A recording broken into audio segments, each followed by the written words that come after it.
Hello दोस्तों। उम्मीद करता हूँ आप सब बढ़िया होंगे। तो एक बार पुनः आपका स्वागत करता हूँ मुसाफिर एग्रीकल्चरिस्ट के यूट्यूब परिवार में। जैसा कि आप सभी को पता है, अपन 11th-12th की आरबीएससी बुक की लाइन टू लाइन कवर करने वाले हैं। तो आज का अपना टॉपिक है, जैसा कि आप थंबनेल में देख चुके हो, पाला। तो आप पाले के बारे में लगभग सारी चीज़ें जानते हो, लेकिन कुछ चीज़ें जो आप नहीं जानते उन्हीं चीज़ों को अपन इस क्लास में डिस्कस करेंगे। वो क्या चीज़ें, तो मैं आपको बता दूं। अगर मैं आपसे पूछूं कि पाला फसल की कौन सी अवस्था को प्रभावित करेगा, तो आप बोलोगे सर फ्लावरिंग को। तो ये सिंपल सी बात है। लेकिन अगर मैं पूछूं आपसे फ्लावरिंग में फ्लावर यानी कि फ्लावर के कौन से पार्ट को वो सबसे ज़्यादा प्रभावित करता है, तो इसका आंसर आप नहीं दे पाओगे। इसका आंसर ही देना है अपने को, तो क्लास देखनी है, ठीक है। तो बने रहिए और स्टार्ट करते हैं बिना समय गवाए। पाला पढ़ने से पहले अपन उसके कुछ एडवांस स्टेज समझेंगे, उसके कुछ सिमिलर फॉर्म देखेंगे। तो सबसे पहले देखते हैं। मैं आपको इससे पहले बता दूं कि जो 11th-12th की बुक है ना, अपन इनको सोल्व कर रहे हैं। तो आज का अपना वीडियो 11th क्लास का दूसरा चैप्टर है, मौसम और जलवायु विज्ञान, उसका होने वाला है। तो उसमें ये कंडेंसेशन ऑफ वाटर दे रखा है। जलवायु के अंदर ये चीज़ें पढ़ते हैं अपन। तो वायुमंडल में उपस्थित जलवाष्प का गैसीय अवस्था से तरल अवस्था में बदलना क्या कहलाएगा? कंडेंसेशन, ठीक है। यह किसके विपरीत प्रक्रिया है? तो ये जल की अवस्था परिवर्तन की एक प्रक्रिया है। यह एक ऐसी प्रक्रिया है जो वाष्पीकरण के विपरीत होती है, ठीक है। तो कंडेंसेशन या संघनन किसके विपरीत प्रक्रिया है? तो वाष्पीकरण या इवापोरेशन के। इसमें क्या होता है, जल गैसीय फॉर्म में बदलता है इवापोरेशन में, जबकि कंडेंसेशन में गैसीय फॉर्म से लिक्विड फॉर्म में यानी कि वाष्प से जल में तरल अवस्था में परिवर्तित होता है। संघनन की प्रक्रिया वायुमंडल में निहित सापेक्ष आर्द्रता पर निर्भर करती है। जब वायु में सापेक्ष आर्द्रता 100% होती है, कितनी होती है दोस्त? 100%। तो उस वायु को संतृप्त वायु कहते हैं। उस वायु को क्या कहेंगे? संतृप्त वायु। तो ये चीज़ आपको ध्यान रखनी है। आगे बढ़ते हैं अपन। ओस क्या होती है? ड्यू क्या होती है? तो आइए जानते हैं। धरातल के निकटवर्ती वायुमंडल में यानी कि पृथ्वी के समीप वाले वायुमंडल भाग में जलवाष्प के प्रत्यक्ष संघनन द्वारा मुख्यतः रात्रिकाल के विकिरण द्वारा शीतल हुए धरातल पर संचित जल की बूंदों को ओस कहते हैं। आप सर्दियों के समय देखते हो, जब घास पर नंगे पैर चलते हो आप, तो आपके पैर गीले हो जाते हैं। वो किसका कारण है? वो ड्यू यानी कि ओस का कारण है, ठीक है। इसी को अपन इसमें प्लांट फीजियो में अगर अपन बात करें तो इसको अपन बिंदु स्त्राव का कारण मानते हैं, जो उसकी शीर्ष भाग से जल रंध्र से पानी निकलता है पौधे के, ठीक है। इसमें और क्या चीज़ है? ओस से पौधों एवं भूमि को नमी मिलती है। तो यानी कि अपनी क्रॉप के लिए अच्छी ओस से पौधों एवं भूमि को नमी मिलती है, बिल्कुल। अक्टूबर माह में, कब? अक्टूबर माह में इस नमी द्वारा दिन में खेत में जुताई करके प्रातः सूर्योदय से पूर्व पाटा लगा देते हैं, जिससे नमी सुरक्षित रहती है। ये लाइन आपसे स्टेटमेंट में ऐसी की ऐसी पूछी जा सकती है, ध्यान रखिएगा कि क्या करना है। अक्टूबर माह में जो ओस की नमी होगी ना, इससे दिन में खेत में जुताई कर दो और सुबह के टाइम सूर्योदय से पूर्व क्या लगा दो? पाटा लगा दो। पाटा तो समझते हो ना आप? पाटा एक यंत्र के द्वारा लगाया जाता है, भू परिष्करण का एक यंत्र होता है। तो वैसे आप सब जानते होंगे इस बारे में, मुझे जहाँ तक उम्मीद है। आगे बढ़ते हैं। जिससे नमी संरक्षित होती है। अधिक ओस वाले क्षेत्रों में रबी में सरसों, ओस से कौन से क्रॉप प्रभावित होती है या अच्छी होती है? सरसों एवं चने की बारानी फसल सफलतापूर्वक ली जा सकती है, ठीक है। ये ध्यान रखना है। आगे बढ़े। कोहरा। कोहरा क्या होता है? धरातल के समीपवर्ती भागों में जलवाष्प युक्त वायु का तापमान जब औसांक ड्यू पॉइंट पर पहुंच जाता है तो वायु और अधिक शीतल हो जाती है। क्या कह रहा है कि धरातल के समीप वाला जो एरिया होता है ना, वहाँ पर जो जलवाष्प होती है ना, यह औसांक बिंदु पर पहुंच जाती है, जिसके कारण वायु और ज़्यादा ठंडी हो जाती है, जिससे जलवाष्प वायुमंडल में उपस्थित धूल कणों के चारों ओर छोटे छोटे जल कणों के रूप में एकत्रित हो जाती है। ये जल के जो कण होते हैं हल्के होते हैं और वायु में तैरते रहते हैं, यानी कि वायु में निलंबन की अवस्था में पाए जाते हैं, तथा उनका समूह धुएं के बादल के रूप में दिखाई पड़ता है, ठीक है। आप समझ पा रहे हो कोहरा क्या होता है? धुएं के बादल के रूप में दिखलाई पड़ते हैं। संघनन के स्वरूप को कोहरा कहते हैं। कोहरा देखते हो आप, ये अपनी दृष्टि को बाधित करता है। अपन कभी कहीं सुबह के टाइम जाते हैं, सर्दी के मौसम में ऐसा अक्सर देखने को मिलता है, जब वाष्प क्या होती है, बिल्कुल ठंडी हो जाती है, जिसके फलस्वरूप ऐसा देखने को मिलता है। प्राकृतिक वनस्पति और बारानी फसलों के लिए कोहरा नमी के स्रोत के रूप में काम करता है। किसके लिए? प्राकृतिक वनस्पति और बारानी फसलें के लिए कोहरा नमी के स्रोत के रूप में काम करेगा और लाभदायक होता है। परंतु लंबे समय तक अगर कोहरा पड़ेगा तो इसकी उपस्थिति चाय और कॉफ़ी की फसलों को छोड़कर, मैंने आपको ये येलो कलर में मार्क कर रखा है, चाय और कॉफ़ी की फसलों को छोड़कर हानिकारक होती है। बाकी फसलों के लिए हानिकारक होता है इसकी अधिक मात्रा। कम मात्रा में ये लाभदायक होगा। ठीक है, किस किस के लिए? प्राकृतिक वनस्पति और बारानी फसलों के लिए। तो कोहरे के कारण फसलों को सूर्य का पर्याप्त प्रकाश नहीं मिल पाता। आप देखते हो, सब आपने देखा होगा, कोहरा अगर पड़ता है तो सूर्य नहीं निकल पाता, और जब सूर्य निकल जाता है तो कोहरा गायब हो जाता है।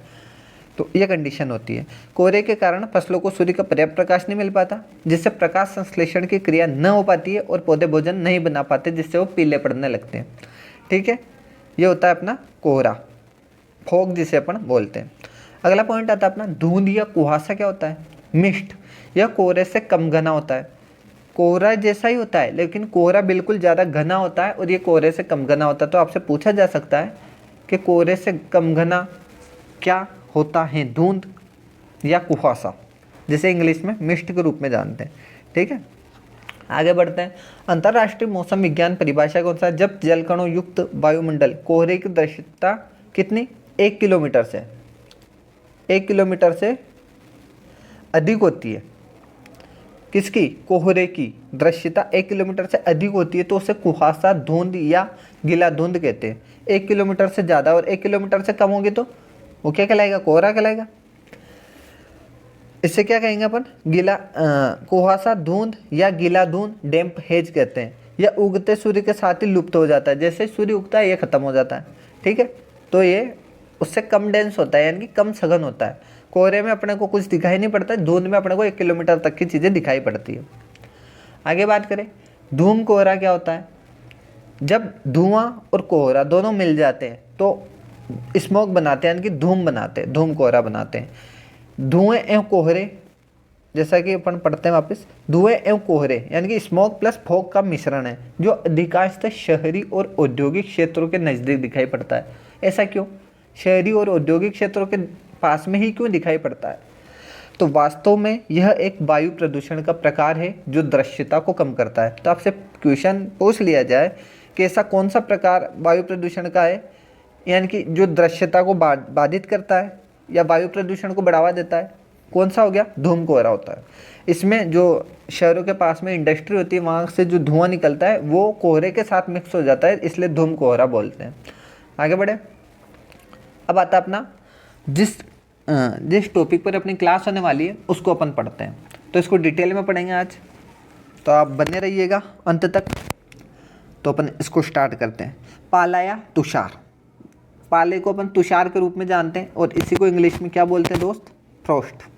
ठीक है, कभी कभी धरातल पर स्थित घास पौधों की पत्तियों का तापमान 0 डिग्री सेंटीग्रेड से कम हो जाता है, ना कि 1 डिग्री सेंटीग्रेड, ना कि 2 डिग्री सेंटीग्रेड। क्योंकि जब 0 डिग्री सेंटीग्रेड होगा तो ही पत्तियों के अंदर उपस्थित जो जल पाया जाता है वो जम जाएगा। 0 डिग्री सेंटीग्रेड पर ही बर्फ में बदलता है, आप सबको पता है। वो जल जमेगा तभी उस कंडीशन को ही अपन पाला कहते हैं। तो अपन वापस स्टार्ट करें। कभी कभी धरातल पर स्थित घास पौधों की पत्तियों का तापमान 0 डिग्री सेंटीग्रेड से कम हो जाता है।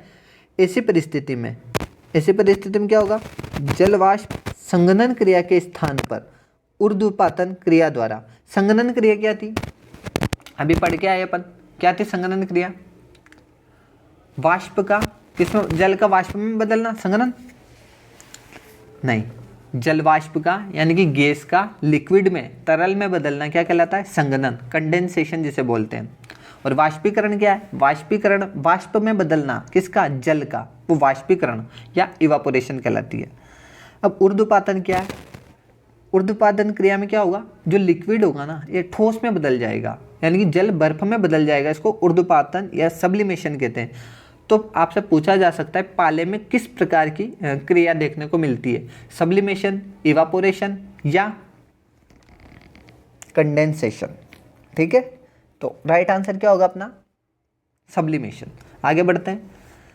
इसके द्वारा ओस के रूप में न बदलकर, ओस के रूप में कब बदलेगी, जब वाष्पीकरण होगा।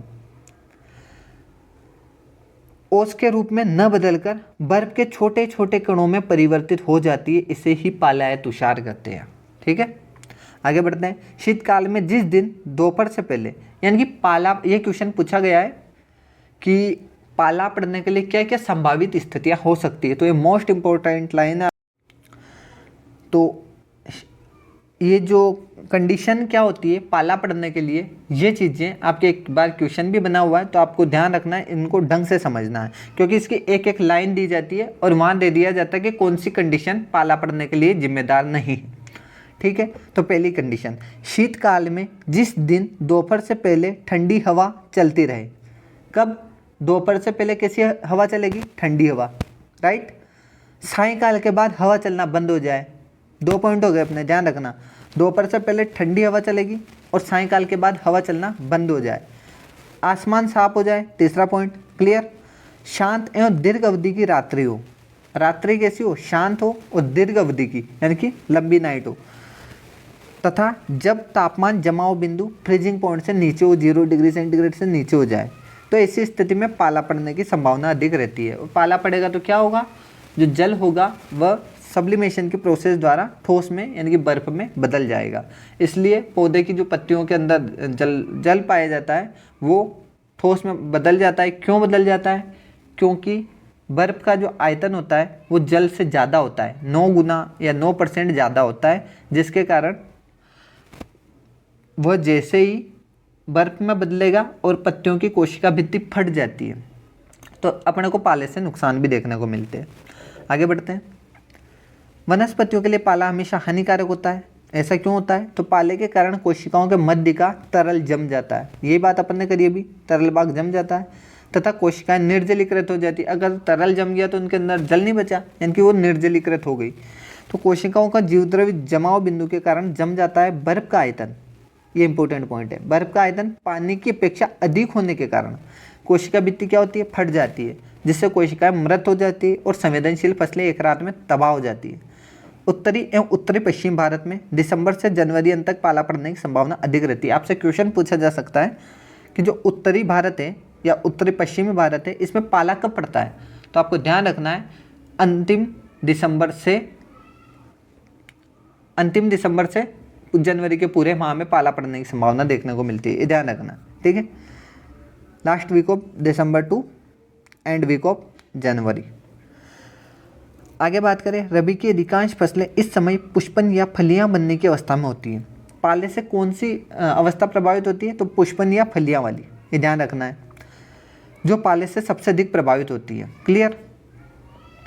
अब बहुत इंपॉर्टेंट पॉइंट आने वाला, इसी के लिए मैंने क्लास रखी थी। अरंडी, कौन कौन सी फसलें जो है पाले से प्रभावित होती है, तो अपनी अरंडी होती है। अरंडी का साइंटिफिक नेम क्या हो जाएगा, रिसिनस कम्युनिस। तंबाकू होती है, तंबाकू का क्या हो जाएगा, निकोटियाना स्पीशीज। टमाटर का सोलेनम, लाइकोपर्सिकॉन, एस्कुलेंटम, इनके साइंटिफिक नेम देके आपसे पूछा जा सकता है। जीरा, कपास, सौंफ आदि फसलें तुलनात्मक रूप से पाले से अधिक प्रभावित होती है। ये फसलें ज़्यादा प्रभावित होती है। अब जो इंपॉर्टेंट क्वेश्चन है वो है अपना, जायांग पौधे का पाले के प्रति सर्वाधिक संवेदनशील अंग होता है। जायांग क्या होता है, जायांग एक पुमंग होता है। जायांग बोलते हैं स्त्री कैंसर भाग को, ठीक है, और पुमंग बोलते हैं पुकेंसर भाग को। तो पुष्प की जो संरचना में 4 भाग होते हैं, बाह्य दल, ठीक है, बाह्य दल, दल और जायांग और पुमंग। ठीक है, पहले पुमंग आता है, उसके बाद अंत का जो भाग होता है वो जायांग होता है। तो सबसे ज़्यादा प्रभावित भाग जायांग होता है। आगे बढ़े, पाले से बचने के उपाय। पालारोधी फसलें एवं किस्में। पाला पड़ने की संभावना वाले क्षेत्रों में पालारोधी फसलें लगाएं। तो कौन कौन सी फसलें, सरसों, चना और टमाटर आदि के स्थान पर क्या लगाएंगे, गेहूं लगाएंगे। क्या लगाएंगे दोस्त, गेहूं, जौ, जई आदि फसलों की बुआई अपन कर सकते हैं, ताकि पाले के प्रकोप से अपन बच पाए। इस प्रकार चने की कौन सी किस्म, अब आपसे पूछा जा सकता है पालारोधी किस्म, तो चने की पूसा 212 कैसी किस्म है? पालारोधी किस्म है। तोरिया की भवानी किस्म, भवानी किसकी किस्म है? तोरिया की है। कैसी किस्म है? पालारोधी किस्म है। और आलू की 2 किस्में, आलू की कुपरी शीतमान और कुपरी देवा, ये दोनों किस्में पालारोधी किस्में हो जाएगी। आगे बढ़े। पाले की अगर कंडीशन अपने को देखने को मिल रही है तो अपन क्या करें? हल्की सिंचाई कर दें, शाम के टाइम हल्की सिंचाई कर दें। पाला पड़ने की संभावना वाले दिनों में खेतों में हल्की सिंचाई करने से तापक्रम 0.5 से 2 डिग्री सेंटीग्रेड तक बढ़ जाता है। कितना बढ़ जाएगा? 0.5 से 2 डिग्री सेंटीग्रेड तक टेम्परेचर बढ़ जाता है। खेत में पर्याप्त नमी होने से पाले की हानि की संभावना कम हो जाती है। अब आप मेरे को बताओ, अगर अपने को पता चल गया कल या रात को पाला पड़ने वाला है, अपने को सिंचाई करनी है, तो किसी के पास बड़ा फील्ड हो, यानी कि 10 हेक्टेयर का फील्ड हो, तो सिंचाई कैसे करेगा? तो कौन सी विधि से सिंचाई की जाती है, इस चीज़ को आप कमेंट में बताना, ठीक है। धुआं करके तीसरी विधि आती है अपने, धुआं कर देते हैं। खेत के मेड़ों के आसपास जो व्यर्थ घास फूस कूड़ा कचरा रखा होता है उसको जला दो, जिससे वातावरण में क्या गर्मी हीट उत्पन्न हो जाती है, जिससे भी अपन पाले के प्रभाव को कम कर सकते हैं। अच्छा धुआं करने के लिए अन्य वस्तुओं के साथ वाहनों के जले हुए तेल का, क्रूड ऑयल का अपन प्रयोग कर सकते हैं, जो पाले के प्रतिकूल प्रभाव से फसलों को बचाता है और पाले से अपने को लड़ने में सक्षम बनाता है। चौथा पॉइंट क्या हो जाएगा? गंधक के अम्ल का छिड़काव। ये तो क्वेश्चन बहुत सी बार आया हुआ है, तो इसको तो क्या ही बताऊं मैं, लेकिन स्टेटमेंट में अगर 0.1% ना आए और 1000 लीटर पानी में 1 लीटर गंधक का अम्ल, इस तरीके की लाइन आ जाए तो आपको ध्यान रखना है। पाला पड़ने की संभावना वाली परिस्थितियों में 0.1% यानी कि 1000 लीटर पानी में, ये ध्यान रखना है, 1000 लीटर पानी में 1 लीटर गंधक का अम्ल मिलाया जाता है। जब क्या बनेगा? 0.1%। 1% क्या कितना बनेगा? 100 लीटर पानी में जब 1 लीटर गंधक का अम्ल मिलाएंगे तो 1% बनेगा। 0.1% 1000 लीटर पानी में 1 लीटर गंधक क्या होगा? H2SO4 sulphuric acid. गंधक के अम्ल का छिड़काव गेहूं, किस किस फसलों पर अच्छा माना जाता है? गेहूं, सरसों, जीरा, मटर आदि फसलों को पाले से बचाने के साथ साथ पौधों में क्या बढ़ाता है? गंधक तथा लौह तत्व की उपलब्धता बढ़ाता है। इन फसलों में रोग रोधिता यानी कि डिजीज रेसिस्टेंस पैदा करता है, बीमारियों से लड़ने की क्षमता भी पैदा करता है, ठीक है, ध्यान रखना। छाया करके शेडिंग कर सकते हैं अपन, छाया करके, यानी कि छोटे जो पौधे होते हैं, नर्सरी के पौधे होते हैं, उनको ढक देंगे। तो छोटे पौधे, विशेषकर नर्सरी के पौधे तथा वर्षा के मौसम में लगाए गए नए व छोटे फलदार पौधों को किससे? टाट या पॉलीथीन से ढककर पाले से बचाया जा सकता है। क्लियर? जो अपना अगला पॉइंट है, बुआई के समय का समायोजन करके। आलू, चना, मटर, सरसों आदि फसलों का बुआई के समय इस प्रकार समायोजित करें कि पाला पड़ने की अधिक संभावना वाले समय, यानी कि पाला कब पड़ता है? मध्य दिसंबर से जनवरी।